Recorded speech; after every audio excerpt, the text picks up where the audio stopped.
திருச்செந்தூர் முருகனை போய் தரிசனம் செய்தாலே எதிரிகள் மண்டியிடுவார்கள். அப்படின்னா அவங்கள பார்த்த உடனே முட்டி போட்டு வைக்கிற அளவுக்கு முருகனுக்கு சக்தி இருக்குது. ஏன்னா சூரனை அவர் சம்மாரம் பண்ணிட்டாருன்னு விழா கொண்டாடுறாங்க. சூரசம்மாரம் உலகம் ஃபுல்லாக நடக்கிறது.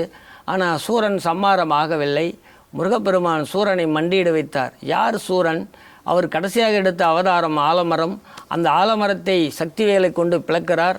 பிளந்த உடனே ஒரு பகுதி சேவல் ஒரு பகுதி மயிலாக உருவெடுத்து அந்த சேவலும் மயிலும் முருகனை கண்ணை குத்த வருகிறது.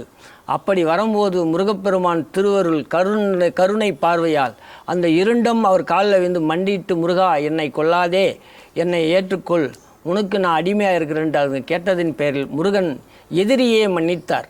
மன்னித்து சேவலை கொடிக்கு சின்னமாகவும் வாகனமாக மயிலை ஏற்றுக்கொண்டார். இதுக்கு முன்னே முருகனுக்கு ஆட்டுக்கடா தான் வாகனம்.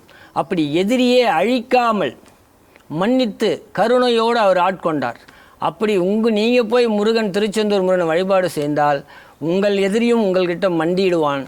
நீங்களும் கருணையோடு அவனை மன்னிப்பீங்க. ஆனால் அதுக்கு பிறகு உங்கள்கிட்ட எதிரி வாலாட்ட மாட்டான். எதிரியும் வாலாட்ட மாட்டான். வம்பு வழக்குகளும் தோல்வி வராது, வெற்றி தான் தருவான். திருச்செந்தூர் முருகனை வழிபாடு செய்தால் அது பௌர்ணமி நாளாக இருந்தால் நன்மை தரும்.